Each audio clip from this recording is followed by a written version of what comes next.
Bom, boa tarde, pessoal. Vamos começar a aula de hoje. A gente ainda está discutindo o capítulo 2. Eu não sei se vocês conseguiram já terminar de estudar o capítulo todo, né? Se vocês viram tanto a definição, né, da variedade, que é o mais importante aqui que vocês entendam. Deixa eu já compartilhar minha tela.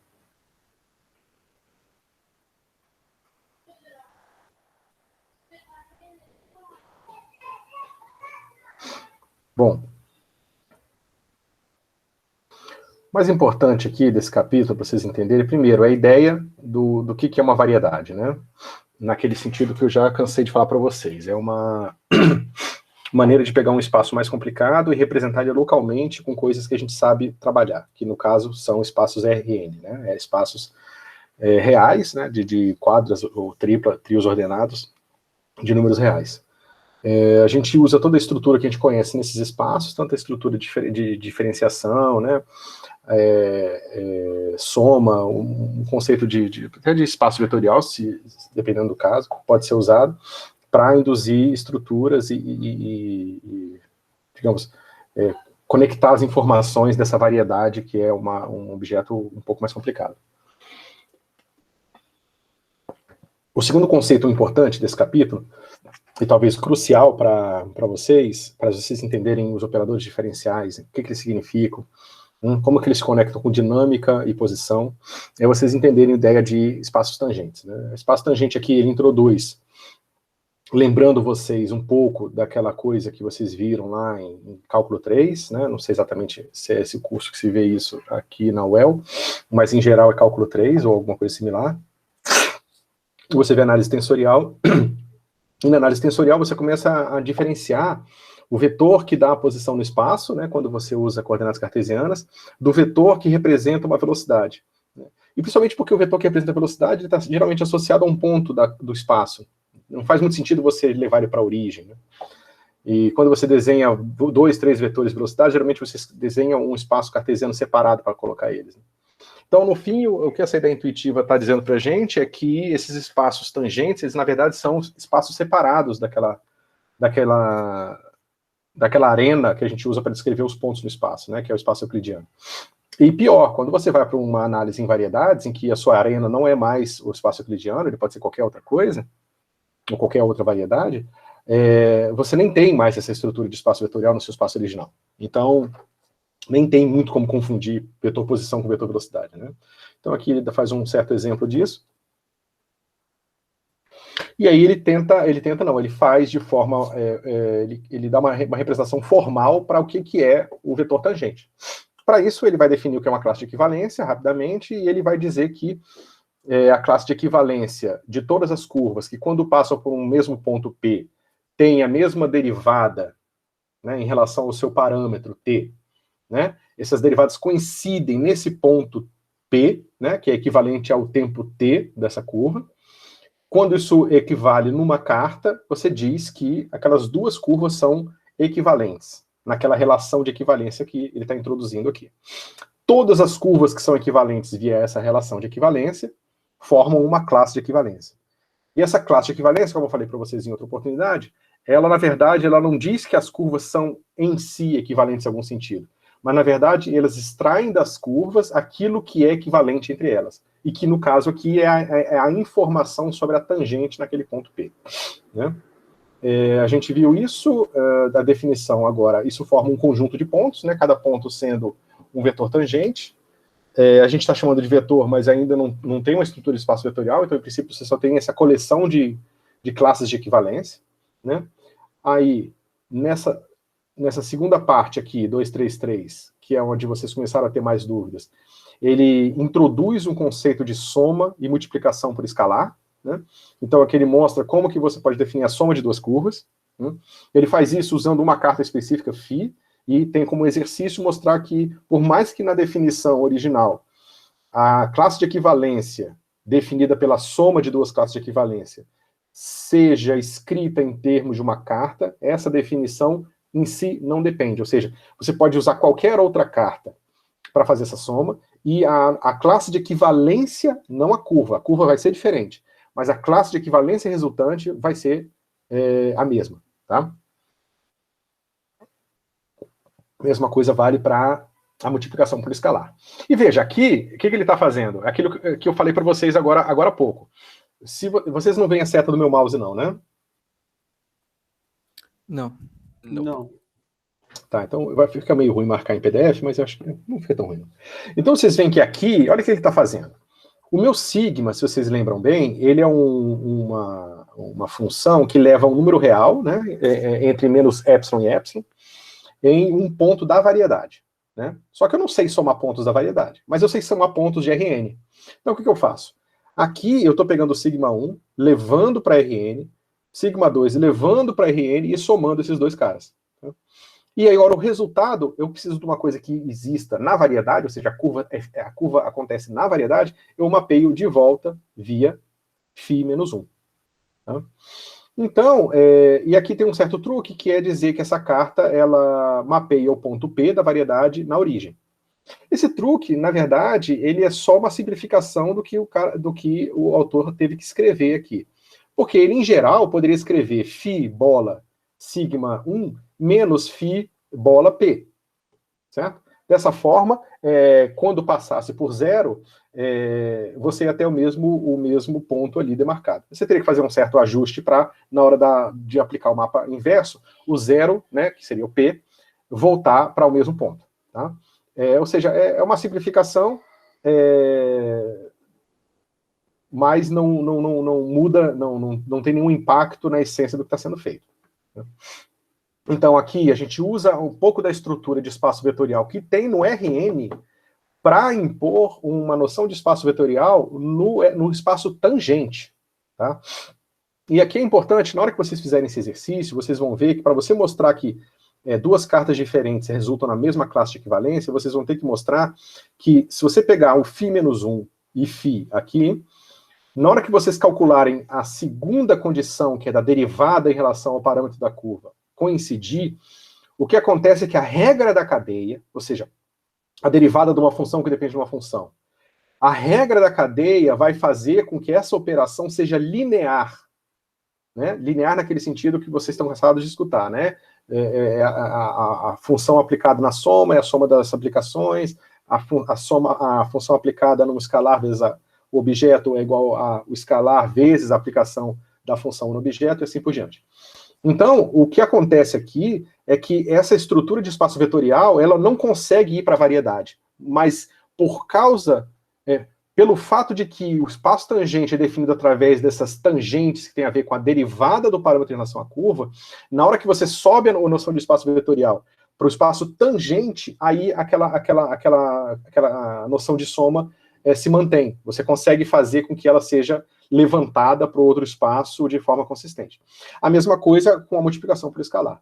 Por isso que você consegue, através da 236 e 237, mostrar que existe uma estrutura de espaço vetorial para esses objetos, que em princípio não teriam nenhum motivo para ter essa estrutura, né, que são essas classes de equivalência. Tá? Lembrem-se que é mais fácil vocês me interromperem e fazerem pergunta ao eu ir falando do que esperar no fim, tá? Mas fiquem à vontade.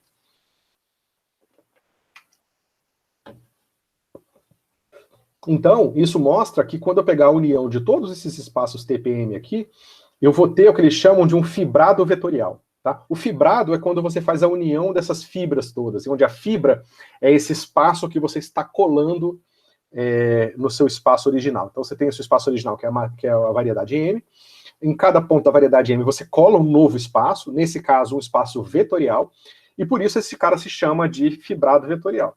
Sendo que você pode ter fibrados de vários tipos. Você pode, em vez de você colar um espaço vetorial, você pode colar um grupo, você pode colar uma álgebra, você pode colar outros espaços, né? Então, isso aqui demarca um tipo especial de fibrado, que é um tipo muito útil e muito comum na física, né? Já que a gente está sempre não, mas frequentemente descrevendo coisas que têm trajetórias e velocidades, né? E áreas, volumes, assim por diante. O Lucas falou que está com uma dúvida. Pode falar, Lucas. Professor, era sobre a questão da linearidade do meu mapa. Eu vi que você me mandou um e-mail, né? Eu não tive tempo de responder, como a gente ia ter essa aula, eu achei melhor deixar para falar aqui agora. Não, sem problema, não. Era a dúvida do e-mail, eu já respondi. Eu acho que eu respondi. Porque a função não é de MN, né? A função é de MR. Então. Isso. Eu respondi já nas notas da última. Das notas da aula que a gente teve. Tá ótimo. Agora, com relação à explicação que você estava fazendo agora, eu ia Hum, perguntar com relação à linearidade do mapa. ok, Do vamos mapa voltar menos lá. um. Por exemplo, porque eu tô numa carta Você tá U2, falando por disso exemplo. aqui, né? Isso. Aham. Eu tô numa carta U2 e eu utilizo essa U2 para sair da minha uma Fi2 para sair da minha variedade e ir para o meu RM, e depois eu Aham. utilizo o inverso desse mapa para voltar para minha variedade e depois ir de novo utilizando a outra carta. Tá, deixa eu abrir aqui o quadro negro e a gente pode escrever uma coisinha ou outra para ver se a Ok, gente está falando a mesma língua. perfeito. Bom, então, o problema é, a gente tem a variedade, você tem um certo RM aqui, né? Você tem uma curva, que é basicamente um mapa desse trechinho aqui, na própria variedade, né? E você Uhum. tem aqui uma carta, digamos, vou chamar uma carta Φ. A Φ subentende também o subconjunto, tá? Só para a gente não ficar escrevendo coisa demais, a gente bota aqui. Né? Na verdade, deixa eu fazer direitinho. Sai daqui. Pronto. Olha esse cara aqui. E a gente bota o U aqui. Tá? Então esse aqui é o aberto que está relacionado à carta Φ, e esse cara aqui é a carta Φ. Tá? Então ele pega um ponto da variedade e leva no Rn. Então quando você faz isso aqui, né, que é uma notação equivalente para isso aqui,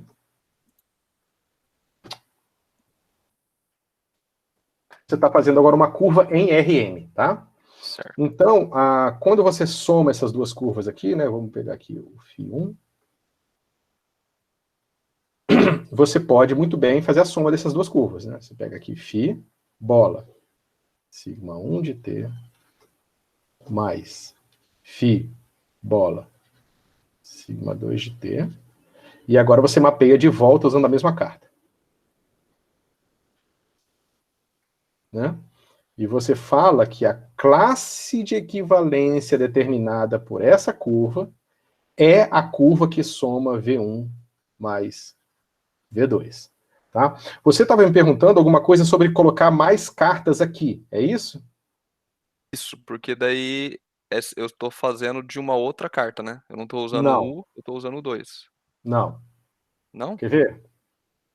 O que você pode fazer é o seguinte, a soma de V1 mais V2, digamos que a gente chama isso aqui de soma 1. Tá? Então a gente vai definir esse cara como sendo aquela classe de equivalência que eu escrevi lá.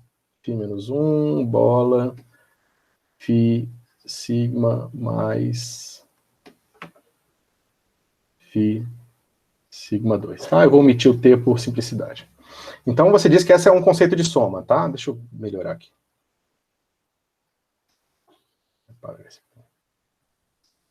Vamos dizer que isso aqui eu chamei de soma via Φ.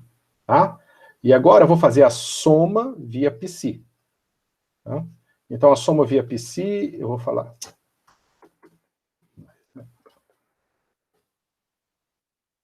V2 vai ser igual a Psi menos 1, supondo que essas duas cartas elas se superpõem no ponto onde essas duas curvas estão definidas, tá? Ou Sim. seja, a conta que eu estou Professor, fazendo faz desculpa, sentido. o que é esse comentário que você falou, que as cartas se sobrepõem? Eu não entendi esse comentário. Já vou É a explicar. mesma soma, você quer dizer? Oi? É a mesma soma, você quer dizer? Essa carta se sobrepõe, você quer dizer que é a mesma soma? Não, eu vou explicar num segundo. Ah, tá. Então, o que eu quero dizer é o seguinte, eu tenho a carta, o aberto definido do Psi, do Φ, tá? E eu tenho o aberto, o definido para a carta Psi. O que eu quero dizer é que esses dois abertos, U, Φ, união, interseção com U, Psi, né, contém que sigma 1, sigma 2 estão contidos nessa união, certo? Então, se a gente voltar na página anterior, A gente voltar na página anterior aqui. O que eu quero dizer é que esse U aqui, ele tem que ser de tal forma o U Φ, e aí eu tenho que ter um outro U aqui, digamos, seja o U Psi, tá? Em que a curva está contida nos dois, para eu poder definir essa soma nas duas cartas, entendeu? Porque senão não faria sentido definir a soma numa carta que não contém a curva. Professor, você falou da curva, mas... Das duas curvas, né? O sigma 1 e o sigma 2. Isso, mas eu imaginei o ponto que elas compartilham. A curva inteira precisa estar definida. Essa curva a gente pode fazer tão pequena quanto a gente queira, né? Então você pode imaginar que a curva é praticamente só o ponto e uma pequena... Por isso que ele bota de menos epsilon a epsilon, né? De uma pequena vizinhança em torno da curva, porque não interessa o que acontece longe do ponto, na verdade, né? Só importa o que acontece infinitesimalmente próximo àquele ponto. Então você tem razão, na prática é o que contém um ponto, tá? Mas aqui, como é um aberto, nada contém só um ponto, né? O aberto nunca contém um ponto, você tem que pensar um aberto como sempre um intervalo aberto, né? Como ele não contém as bordas, ele nunca pode ter o número 1 dentro dele só, né? Um intervalo aberto. Tem que ser sempre de 1 a 1,1, onde 1 e 1,1 não estão contidos. Então, tem aqueles infinitos não contáveis dentro, né? Então, você tem aquele intervalo lá dentro. Então, um ponto ali dentro, ele nunca está na borda. Né? Na prática, eu quero dizer isso. O ponto nunca está na borda de um aberto. Né? Um ponto P. E, por causa disso, dois abertos que contenham aquele ponto, eles podem servir para definir uma curva que seja infinitamente próxima ao ponto P. Ficou claro? Sim, sim. Então você vê que, olha, não tem nenhuma razão, olhando a priori, para dizer que essa classe de equivalência aqui é a mesma classe de equivalência dessa aqui. Certo? Porque, em princípio, Φ e Psi podem ser funções quaisquer, contanto que elas tenham as características lá, né, que seja 1 para 1 e tal, seja um homomorfismo ali. Mas, em princípio, pode ser qualquer função. Né? Então, nada garante que essas curvas aqui tenham alguma semelhança entre elas. Né? Na verdade, essas curvas elas podem ser radicalmente diferentes umas das outras. Tá? Mas a gente não está interessado nisso. A gente está interessado se, por mais que elas possam ser diferentes, se elas têm as mesmas características que são necessárias para que essas curvas façam parte da mesma classe de ciência. Aqui, como é que a gente pode fazer isso? A gente sabe que essas duas curvas, vou chamar aqui de sigma mais. Agora eu vou pegar uma curva e não a classe de equivalência, tá? O sigma mais é isso aqui. Né?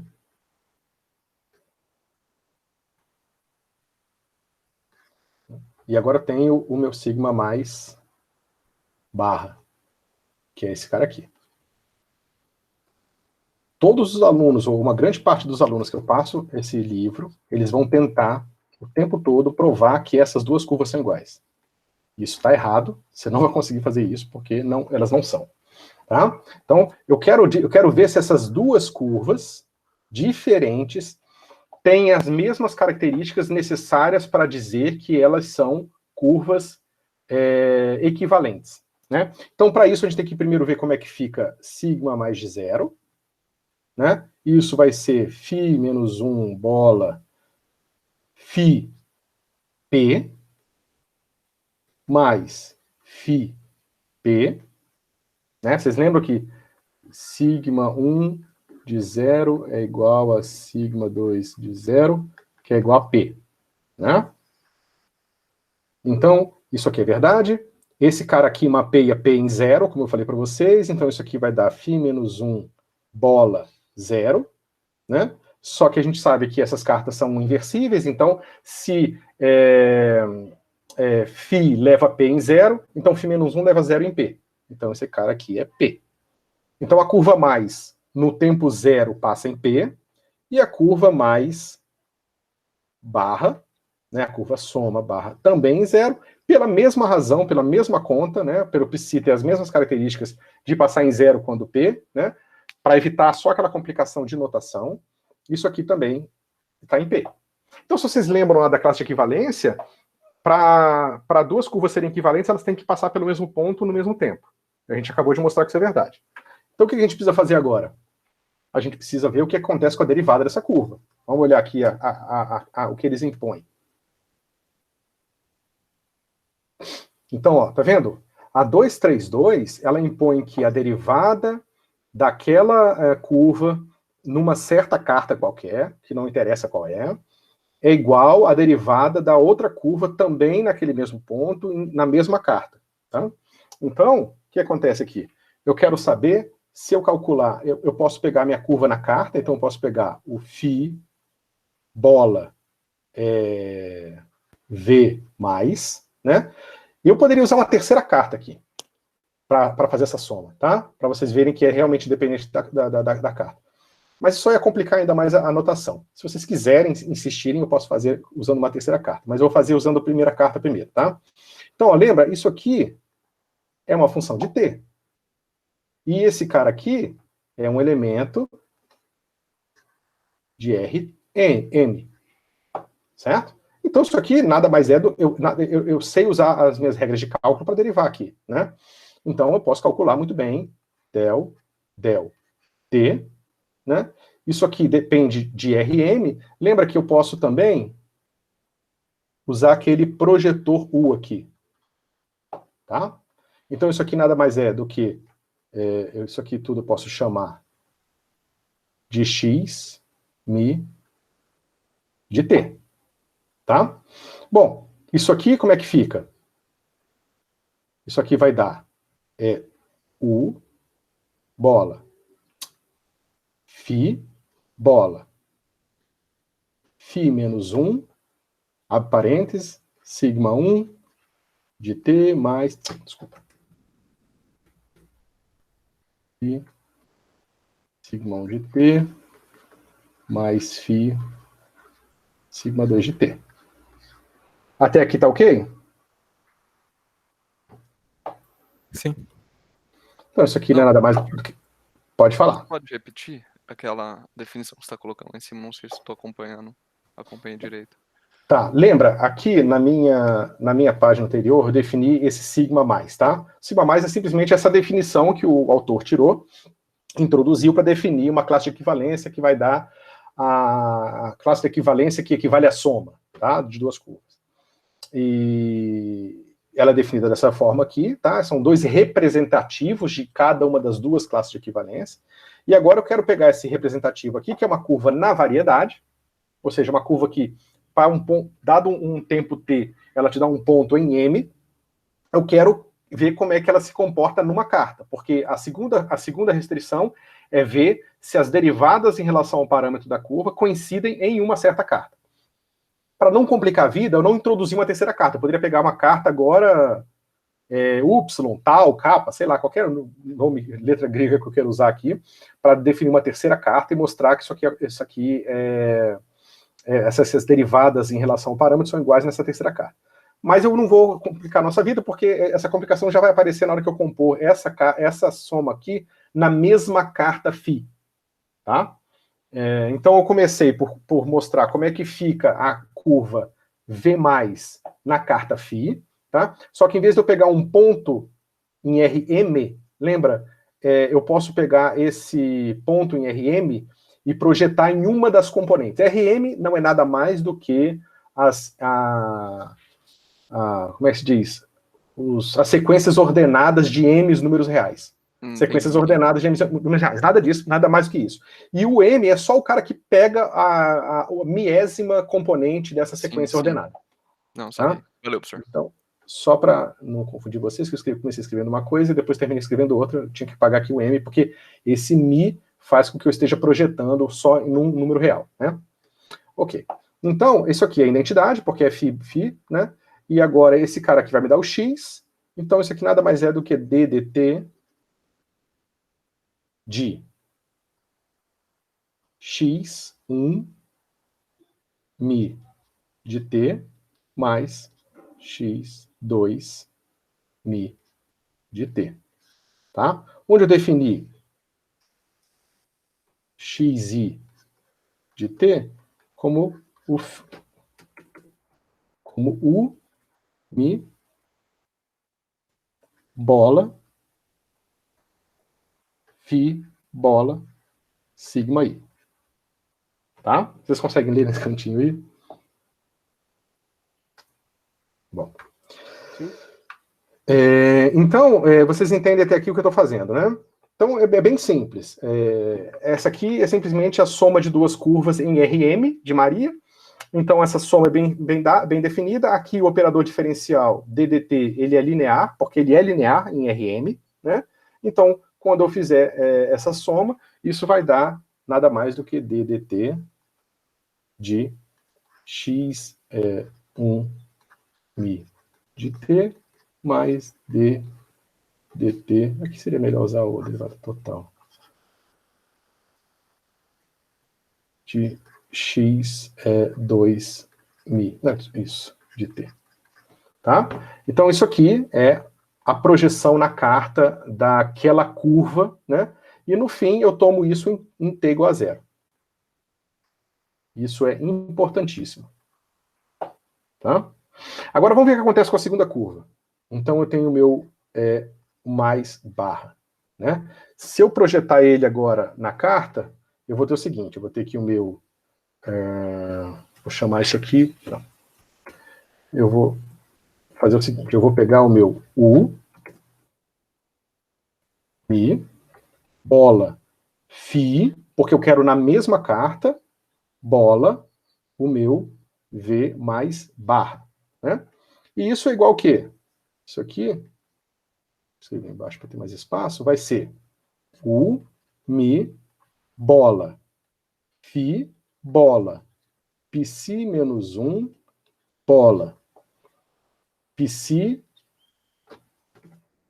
bola, sigma mais 1, sigma 1 mais Psi, sigma 2. Tá ok?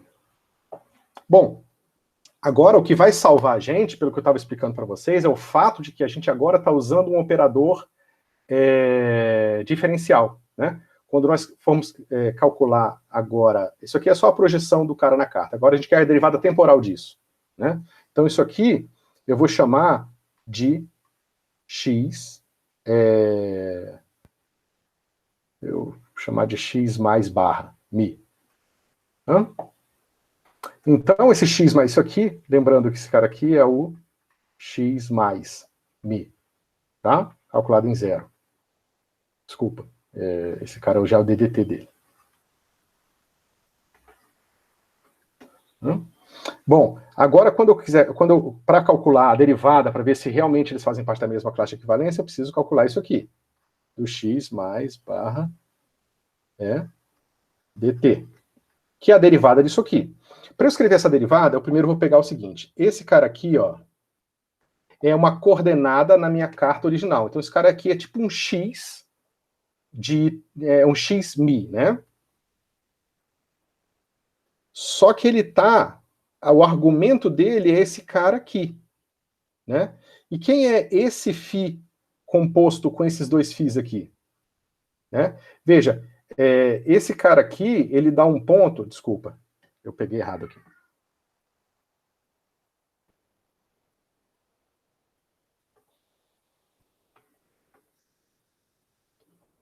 Ó. Esse cara aqui, o que ele está fazendo? Ele está pegando um ponto da carta do Psi, que eu vou nomear com Y em vez de X, tá? Ele leva para a variedade, ele sobe para a variedade, desce da variedade na carta que eu estou escrevendo com X, né? E pega a miésima componente. Então esse cara é uma coisa assim, ó. Ele é uma função de Y aqui, né? De um outro índice qualquer, tá? Se isso estiver confuso para vocês, vocês me avisam. Até aí tá de boa, eu acho. Tá? E agora, veja. Aqui eu tenho o meu y1 de t. Ni.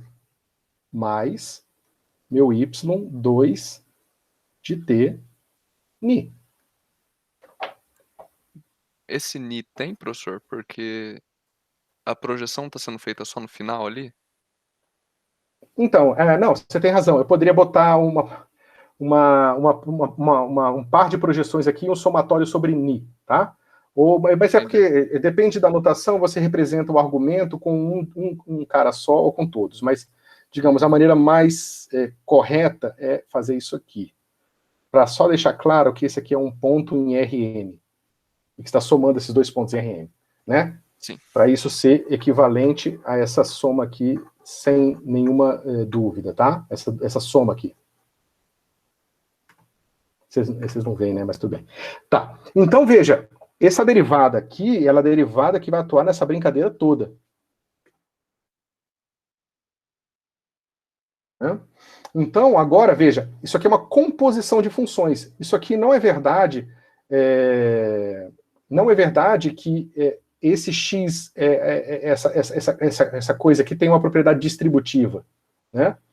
Mas, quando eu calcular a derivada, o que vai acontecer? Eu vou ter d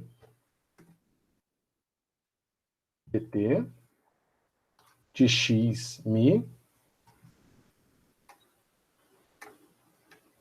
Deixa eu ver. De y de t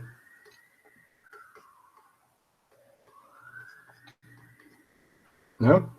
Bom, o que acontece aqui? Esse cara vai virar del x mi del y ni.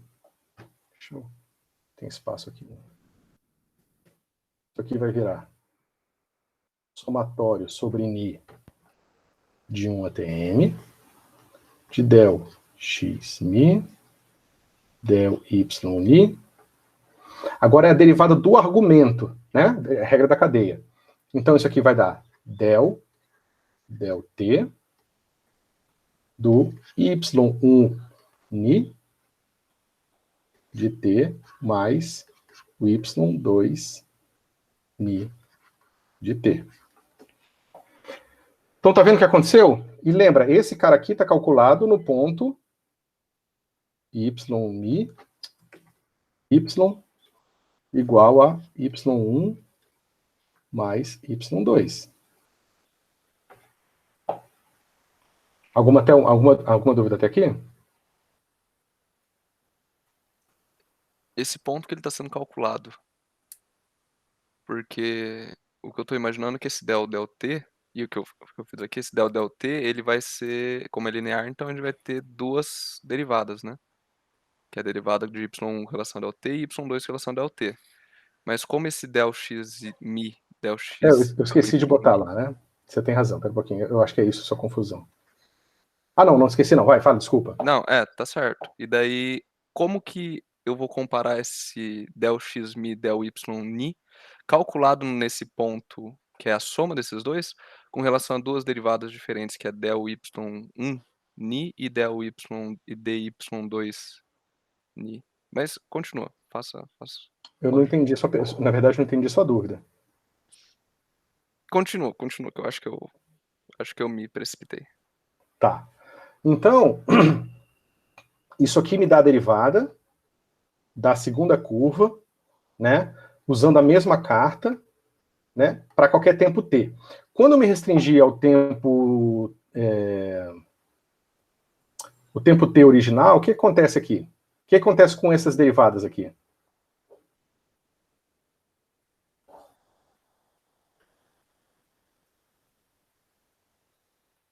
Alô? Como assim? Olha, esse é porque eu quero justamente que vocês tentem me responder, porque esse é o ponto mais importante aqui. Esses caras aqui, o y1 e o y2, eles são as curvas, certo? Só que numa carta específica. E cada uma delas faz parte de uma classe de equivalência, né? Em t igual a 0, elas vão estar em p, no ponto p. Não, mas aqui é a derivada delas. Então não vai zerar.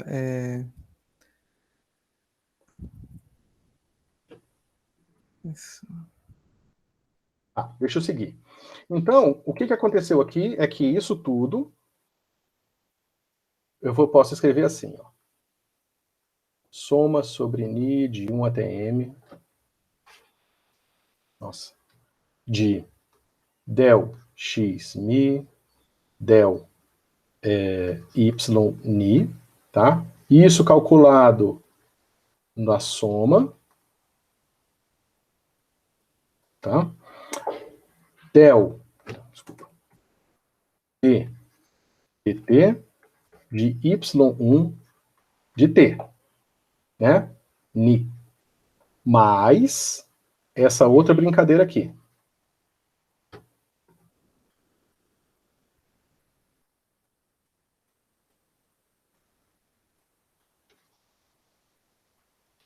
Calculado na soma. Ó, tá vendo? Agora eu tenho dois termos separados, tá?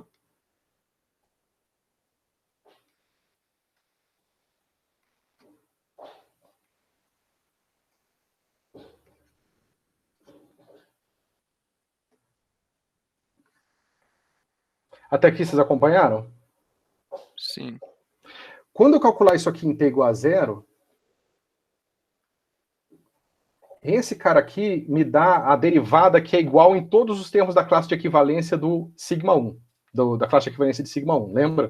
Certo. Justamente porque, como é classe de equivalência, qualquer curva tem a mesma derivada nesse ponto. Então aqui perde qualquer característica específica de eu estar usando o sigma 1. Eu poderia ter usado qualquer outro cara daquela mesma classe de equivalência. E a mesma coisa acontece aqui quando eu tomar em zero. Tá? Mas eu estou tomando tudo em zero. Então eu também estou tomando esses caras em zero. Certo? Isso tudo era uma função de t, né? Aqui era dx, dy calculado em y, que é uma função, que é a soma do y1 para y2, que são funções de t. Quando eu tomar esse cara em zero, quando eu tomar essa expressão toda em zero, todos os t's aqui eu estou substituindo por zero. Né? Só que isso aqui é igual a zero. Que é igual a zero também. Que é igual a zero. Que é igual a zero. Ok? Ok. Só que olha que interessante. Isso aqui é dx dy, dx mi dy ni, calculado em y igual a zero. Só que quem mais é igual a zero? Eu posso simplesmente escrever esse zero como sendo... Professor, esses y você colocou ali em t igual a zero, mas, tipo, tá subentendido ali que você tem uma função que vai levar em p, né? Na variedade. Vai levar em zero. Porque lembra, leva em p, mas a inversa leva o ponto p em zero. Mas ali seria y, se fosse colocar não em t, mas se fosse colocar em função, ia ser φ de p, isso que eu quero dizer. Ia ser φ de p. Ia ser psi de p. Beleza, então. Isso. Só que eu posso escrever o psi de p, que é zero, eu também posso escrever como sendo só o meu y1 de zero. Uhum, beleza.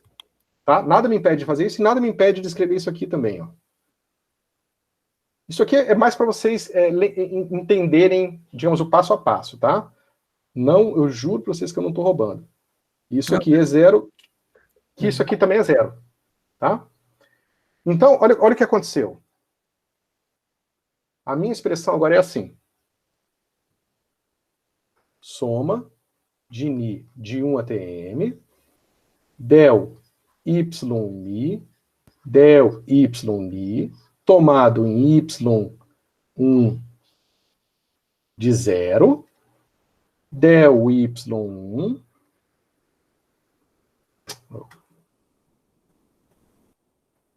de y1 dt calculado em t igual a zero.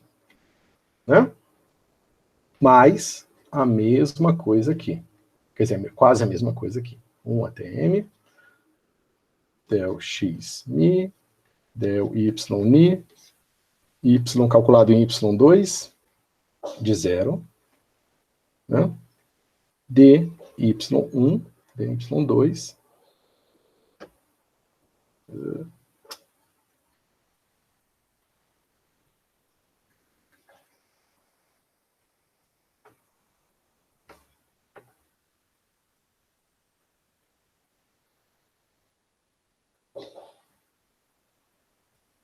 dt em t igual a zero.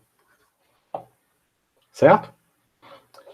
Mas olha o que acontece, eu posso andar para trás aqui agora. Eu posso simplesmente, isso aqui não é a derivada de x como função de y, vezes a derivada de y como função de t, tudo calculado em zero? Isso aqui nada mais é do que d, derivada total de dxmi, de t, dt, em t igual a zero. Esse aqui é dx1. E esse cara é dx2mi, dt, t igual a zero. Que é justamente o resultado que a gente obteve para a primeira curva. Sim. Então, a gente obteve, né, que aquela definição de soma, na hora que eu vou calcular a relação de equivalência, ela mantém a relação de equivalência igual, ou seja, ela mantém equivalente duas curvas definidas com cartas diferentes. E como eu não especifiquei nada sobre as cartas, podem ser quaisquer duas cartas que contêm um ponto P.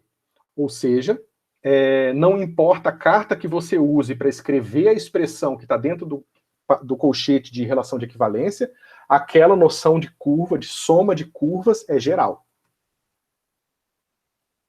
Ou seja, não há nada de especial na curva, nessa curva φ que eu usei para escrever a 235. Professor, só uma dúvida em um passo que você fez ali. É que a hora que eu tomo a regra da cadeia, né? Eu tenho que vai ser a derivada parcial de xmi com relação a y, Isso, isso calculado em y igual à soma dos dois vetores, né? x1 mais y2. E isso, você afirmou que esse y1 e y2 eles são iguais a zero. isso. Mas até onde eu notei Então, aqui, eu sei que quando t é igual a zero. quando t igual a zero, eu tenho que a minha sigma1 ela vai em p, certo? Isso, Então, o que eu estou afirmando é que a minha psi de p também é igual a zero. isso. Mas você assumiu isso. Ou Isso. Isso foi isso que eu falei no começo. foi Aqui, tá aquilo lá vendo? que você pode adicionar outros valores. Exatamente. Você faz o seguinte, você vai dizer que essa curva passa em P quando t é igual a zero, e você vai dizer aqui, cadê que ele fala? Ali embaixo, né? Isso. Passa pelo ponto zero, tá? Então, como eu falei para você, você pode fazer essa suposição, né? Com a pena de ela talvez ser restritiva, né? Mas você pode depois, se você quiser refazer essa conta de uma forma mais complicada, você pode somar e subir, ou seja, ao invés de você usar simplesmente o psi, você teria que fazer uma coisa assim, né? Você tem o φ mapeando o sigma 1, aí você tem que pegar uma coisa que subtraia a origem, né? Que é justamente o seu φ de p. Sim. Aí você usaria esses caras aqui. E na hora de fazer as inversões também, uma coisa mais ou menos, um pouco mais complicada para fazer as inversões. Eu estou afirmando sem provar que dá para fazer. Você pode desconfiar de mim e tentar provar que eu estou errado e que o livro está errado. Mas isso seria bom para você fazer isso, tá? Mas se você quiser poupar tempo e acreditar em mim, eu acho que você não vai perder muito. Tá? Então, o livro também fez isso. Isso. E aí você pode, ou seja, você pode assumir sem restrição de generalidade que essa propriedade de que quando passa por zero leva ao vetor zero vale tanto para psi quanto para φ.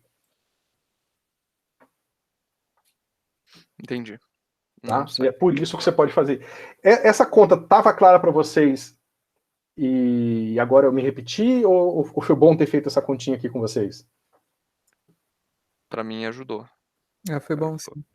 Para mim ajudou também. Ajudou. Maravilha, ótimo. E aí então eu posso ver se a gente faz talvez uma aula de continhas assim, uma aula síncrona com continha e uma aula síncrona com tira dúvida com vocês. É porque, por exemplo, se eu tivesse conseguido fechar as minhas notas, essa conta teria toda escrita em notas explicadas, né? Que eu acho que é o melhor, porque vocês depois, mesmo se vocês quiserem assistir esse vídeo de novo, vocês não vão ficar assistindo uma hora, vocês vão pular e tal. Então perde um pouco de tempo, enche um pouco o saco. Então, eu acho que as notas escritas ajudam, né? E eu acho que vocês têm tempo para lê-las, é melhor. Mas se eu não tiver tempo de terminar as notas, eu posso fazer mais aulas assim, fazendo a continha junto com vocês. Inclusive porque as dúvidas vão aparecer ao decorrer da conta, né?